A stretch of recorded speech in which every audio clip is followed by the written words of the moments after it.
Welcome to the Marketing Millennials, the No BS Marketing Podcast. I'm Daniel Murray, and join me for unfiltered conversations with the brains behind marketing's coolest companies. The one request I tell our guests, stories or it didn't happen. Get ready to turn the up.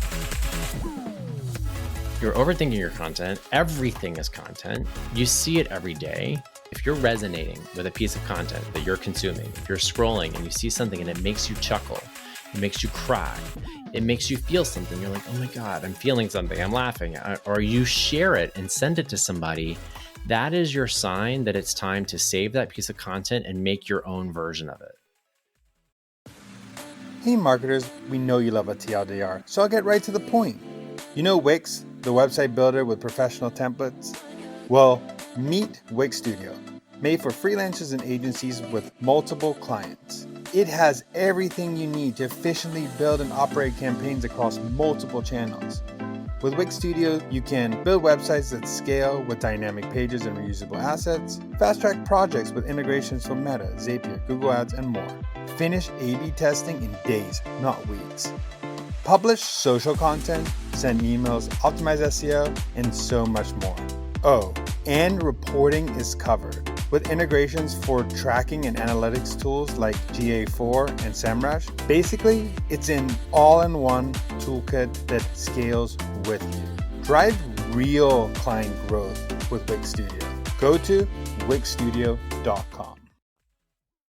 What's up, everybody? Welcome back to another episode of the Marketing Millennials. Today, I think I could call you like a Broadway star. One part of the two Broadway husbands on social, if you follow them. Excited to chat about how they think about content, how that came about, and everything in between. But welcome, Bret, to the podcast. Thanks, Daniel. Thanks for having me. I'm happy to be here. I want to first ask, how did you get started in your content creation journey? Yeah, I mean, I was always like a huge social media nerd, like even back when, Friendster existed, it's like MySpace, Friendster. I was like very curious about these platforms as they were being developed. But I never really considered it as a business or something that would be helpful. I mean, my mission at the time was to be on Broadway. I was like, I'm just going to be on Broadway. I went to school for theater. I was like, that was very, very focused. And, on my journey to Broadway, which I ended up doing for about 20 years, social media really started to take off. And I saw these people really using it as a form of creative self-expression. And I was super inspired. I was like, I would be in my dressing room watching some people on YouTube create, and Facebook came out and was watching, really focusing on learning how to use these platforms. And so it was always just sort of there. And then I realized, okay, I'm consuming so much, but I'm a creator. I'm an artist. Like, this is what I've always done. What if I was creating more than I consume? What would happen? So I just kind of started to test myself to see if I could do it. And I really, really loved it. I really enjoyed the empowerment that gave me to no longer care what other people think and just go for it. And that's kind of how Broadway Husbands was born, was in that time. And it's now become like our full-time job. It's really cool. Yeah, I want to, because I think the journey is so cool that you came from a Broadway background. I also like to preface when people, before they get into social media, you did so much consuming and so much learning that people don't see that part of the journey. They only see, hey, you started posting, something happened, you got a lot of followers, but they don't see the years of also you learning how to perform very well on stage, plus the consumption of social media, how it works, understanding the platform came together and made this account. It wasn't just you one day saying, hey, let's post a video and let's see what happened. But the question I have for you is, one, what are some tips from your Broadway experience that helped you shape your content and help keep it entertaining throughout the years? Well, I think the thing that most people, so especially if you look at Broadway husbands, think is, well, we dance. A lot of our content is dancing. And so, well, I don't dance. So people just automatically kind of throw out the possibility of making content that's entertaining, because they're like, well, I don't have that experience. And the only reason we dance is because it's something we are good at and it's something we've spent years training at. So there's something in your life that you've spent years doing and training, and you have a skill set. And so what's your version of dancing, right? And I think I always try to encourage people to know, like, if you've sung, if you're just funny, if you tell jokes and everyone in your life thinks you're funny, if you are really good at design and graphics, I mean, like, just lean into the thing that you're really good at, um, and and then exploit it for all it's worth. Because that's the thing that I had to learn in order to be on Broadway, was like really focusing on the things that I knew I was good at, and the things that I needed to get better at, I would work on in the meantime.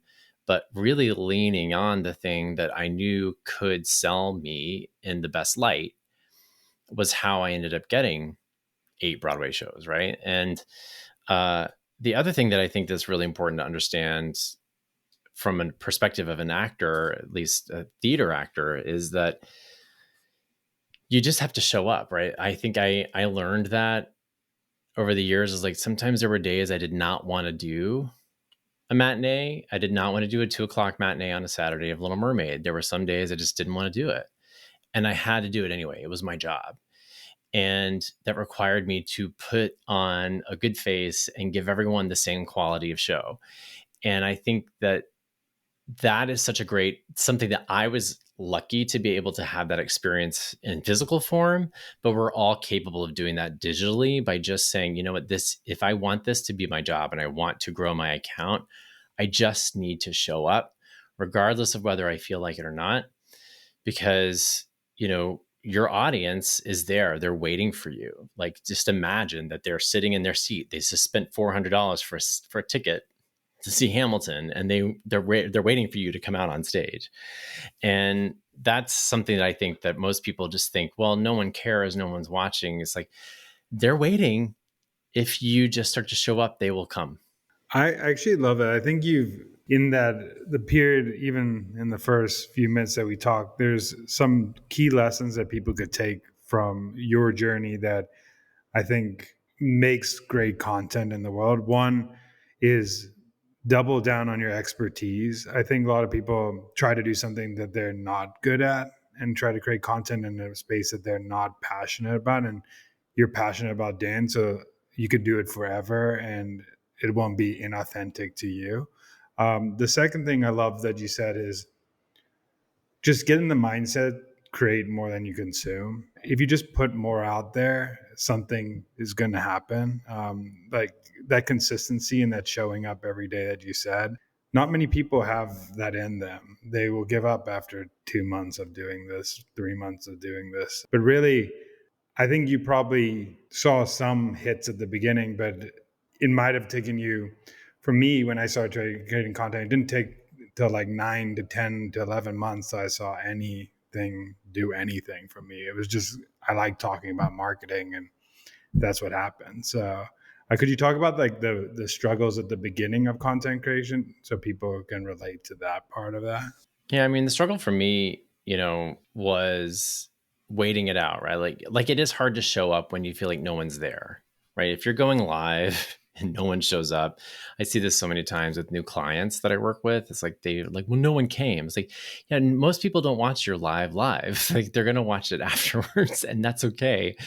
Um, it's a bit of acting as if, and knowing that, the way I tell my clients is, you want to make decisions from the person you're becoming, not the person that you think you are. So when you're thinking about who you want to be and who you want to become, like, you need to make decisions from that place. So when you're going live, you're already that person. Even if you feel like that's fraudulent, you have to just sort of play that role, because of what you're going to end up doing is manifesting that.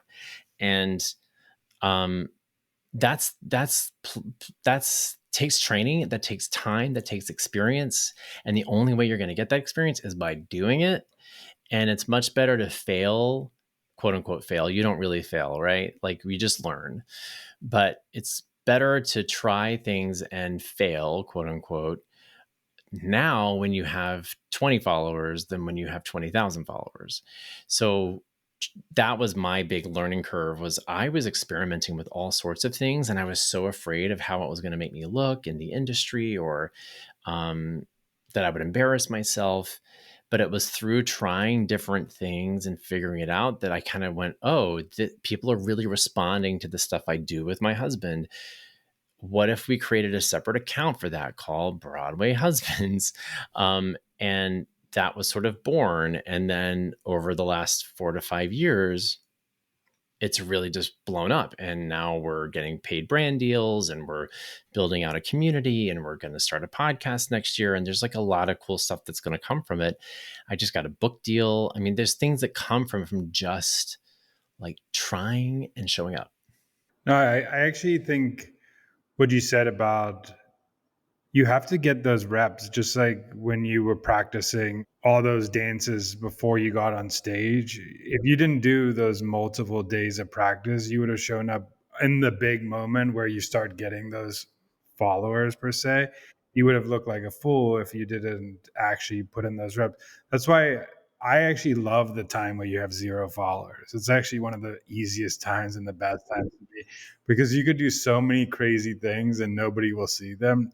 It actually gets more pressure when you have more followers and you have to show up, and they know who you are, and they know what you put out, and they know, you know that you have to be consistent with them now and put on that face, like you said, and you had to do in Broadway. But every day, I always say, like, every day you put out new content is a day you're showing new content to new people that came in your audience, like someone who hasn't seen it. So you can't just think that you're creating content for your old audience. You're also creating content for new people that are showing up every single time as well. So every piece of content should be thought about as the first time someone sees it, and it has to be great. So I want to go into some questions I had for you is also, besides like showing up daily, what are those things, performance things, that you can give as tips that will help people engaged in a piece of content that you learned from all your years in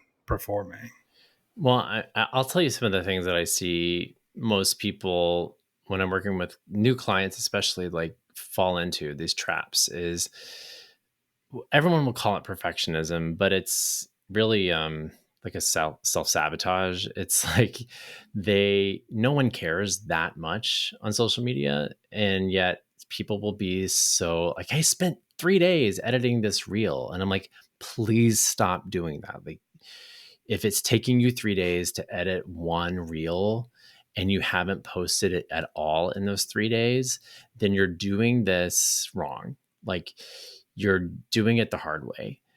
I'm not saying you shouldn't spend 3 days editing a reel if it's going to be a masterpiece and it's going to get you so many followers, or you're a filmmaker or you're a designer and it takes you that long, you're an animator, like that makes kind of sense.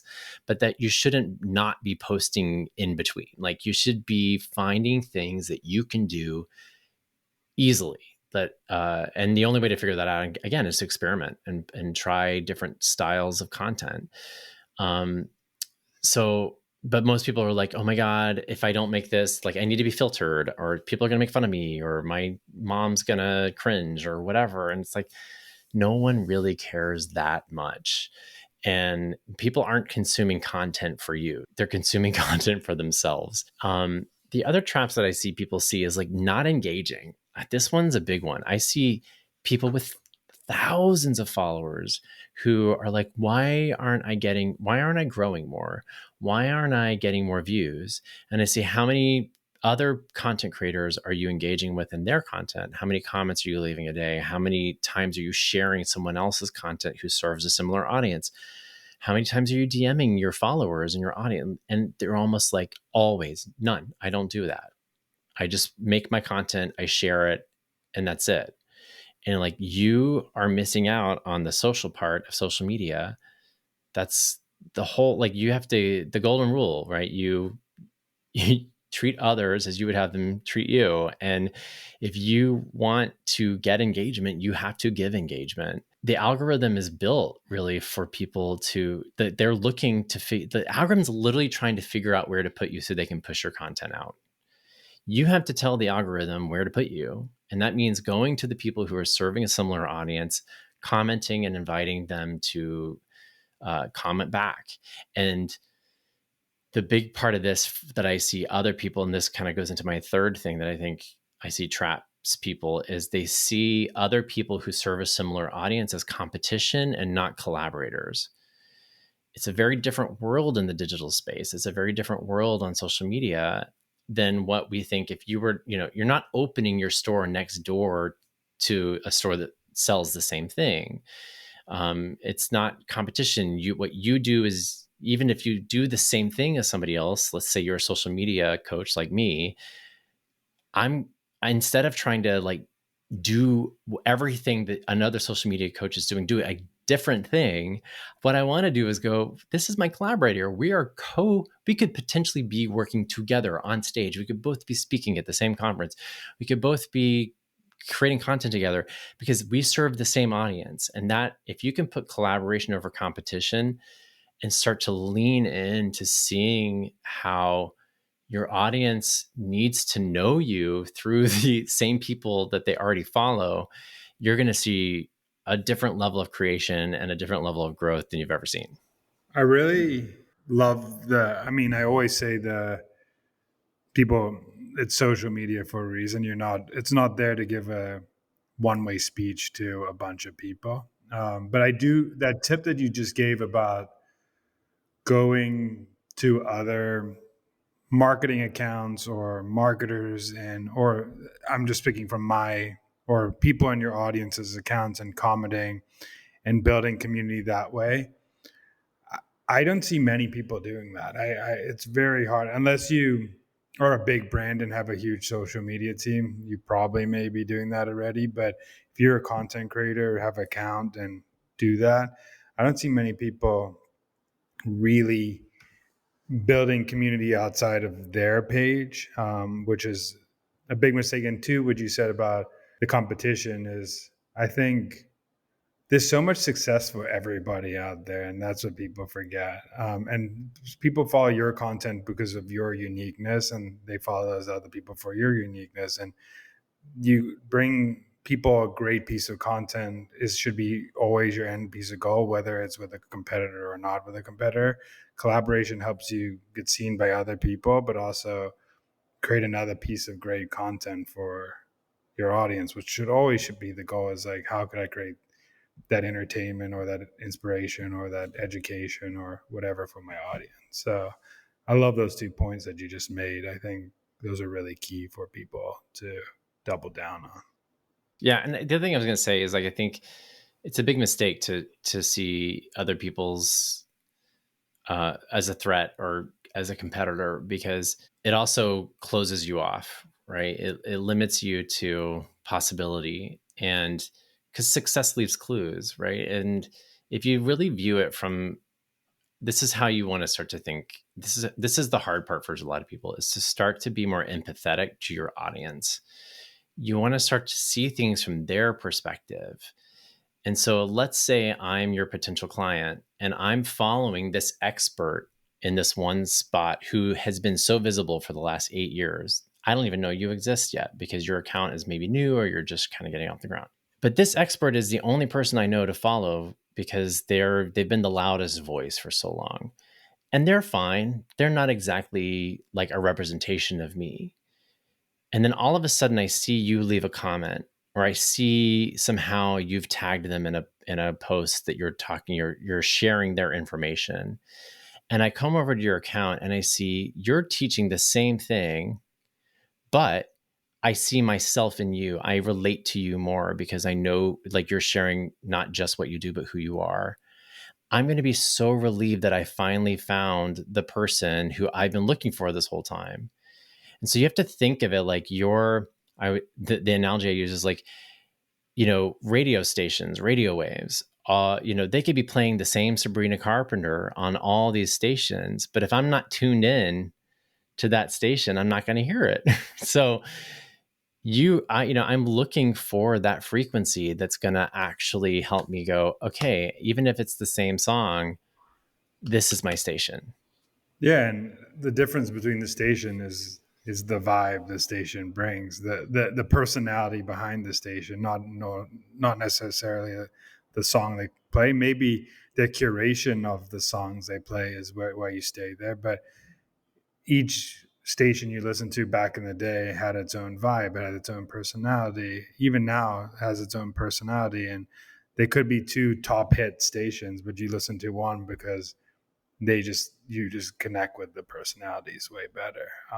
And I think about creating content as a way of a group chat. If I was going to send a message to a group chat of my friends that are in marketing, or would they think this is entertaining, interesting, fun?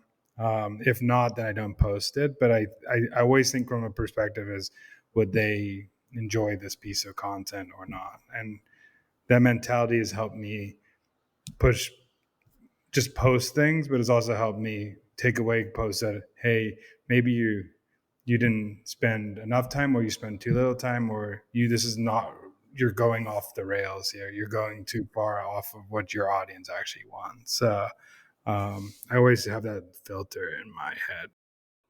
What's up, marketers? Time for a Wix Studio recap. Here are 5 things you can get done faster using Wix Studio. 1. Scale content with dynamic pages and reusable assets. 2. Integrate with Meta, Zapier, Google Ads, and more. 3. Launch and measure A/B tests with intuitive design tools. 4. Connect to analytics tools like GA4 and SEMrush. And 5. Manage your client's social media all from one dashboard. Ready for more? Go to wixstudio.com. That's wixstudio.com. I want to go into more of your journey. So you started your now like 6 years into your journey now of creating account, like 2018, right? Yeah, but with our influencer count, yeah. But I've been making content like personally for longer. Yeah, that's amazing. I was thinking about that, but that's so you may be making content for a long time now. What goes into the preparation before you create a piece of content? What does that look like? That's a good question. I mean, honestly, most of the time it's very organic. I tend to be less strategic, to be honest, because I find what I want to be is relatable. And most people can't relate to just like completely scripted, planned out, plotted content. Now that's not everybody's game, right? Some people very want to be very produced and very, high end. But I think about, especially for growth, I think about trends. I think about relevancy to the moment, right? So right now, this week is like Halloween and election. So I'm not gonna focus too much on making amazing content because nothing's gonna go viral this week. It's all going to be about Halloween and the election, right? So that I want to be real. I want to be in the moment. Like if I were to try to make something that I think is so viral but has nothing to do with Halloween or the election right now, it's going to bomb and my audience is going to be like, what planet are you living on? What are you doing? Right. So I try to be very in the moment and organic. That being said, a lot of times what we'll do is think about a week out. We'll go, okay, next week, what's trending right now? What are some dances we could do? What are some things we think are funny that we've seen?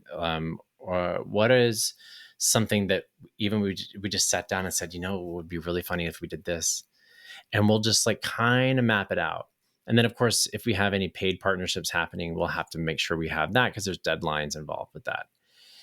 And then, literally, what we have for Steven and I, at least for Broadway Husbands, is we have a babysitter that comes on Tuesdays, Thursdays, and Saturdays.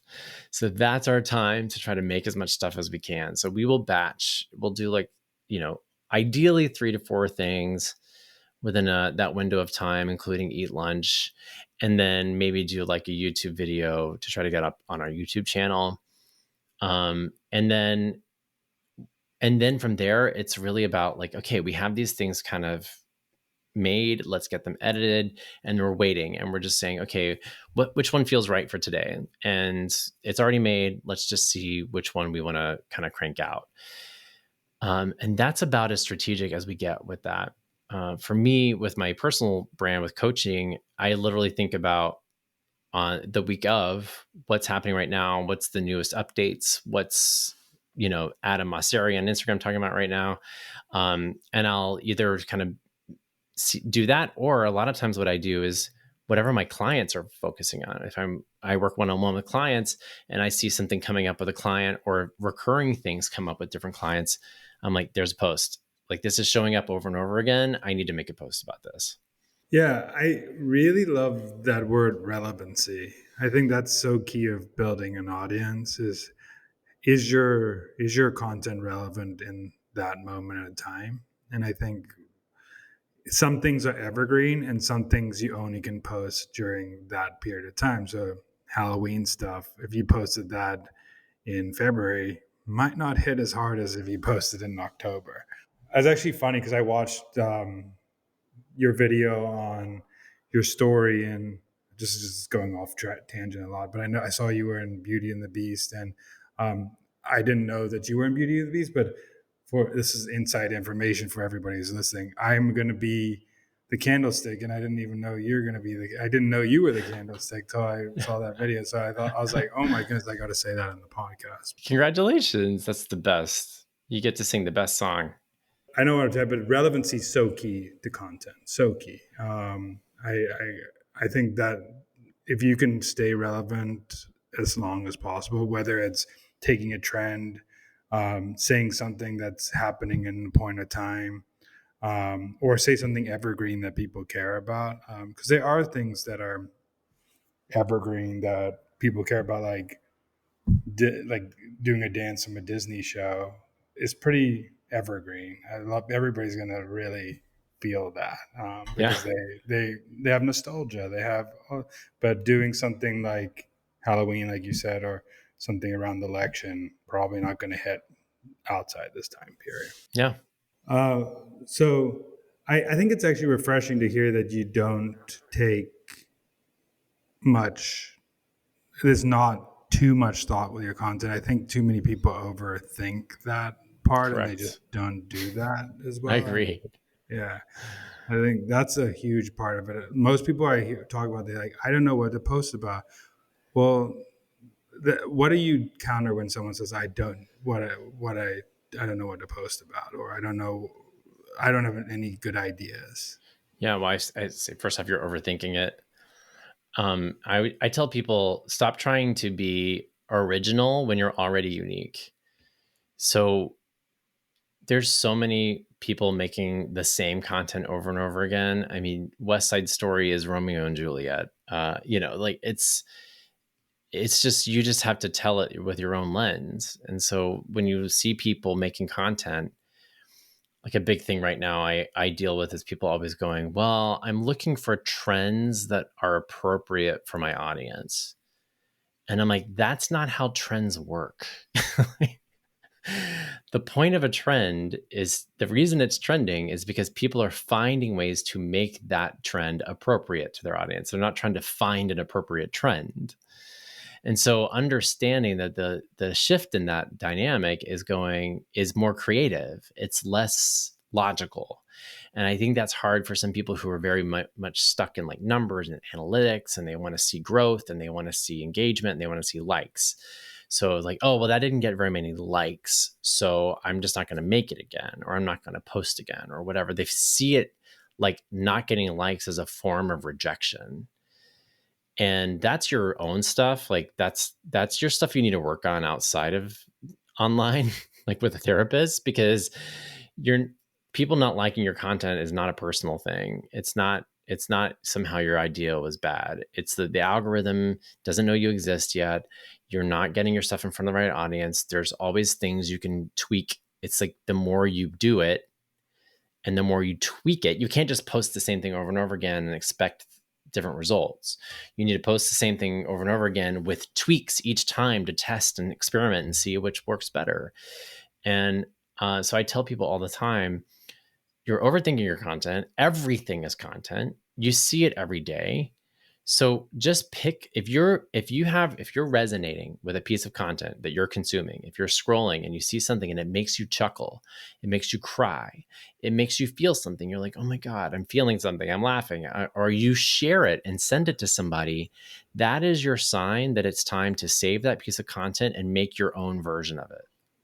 That is a big key too. I think that you thinking that there you have to be original, but there really, if you think about it, there's very little original ideas in the world anymore. Someone, like you just said, the West Side Stories, Romeo and Juliet, like most stories in time have taken apart other stories, like a classic hero journey or a classic this and a classic that, and just ripped it apart and made a new story that had a new storyline. I think just figuring out how you can make that content authentic to you is really the key way of doing it. Not stealing it, but just not reinventing the wheel, just innovating on the existing wheel that exists out there.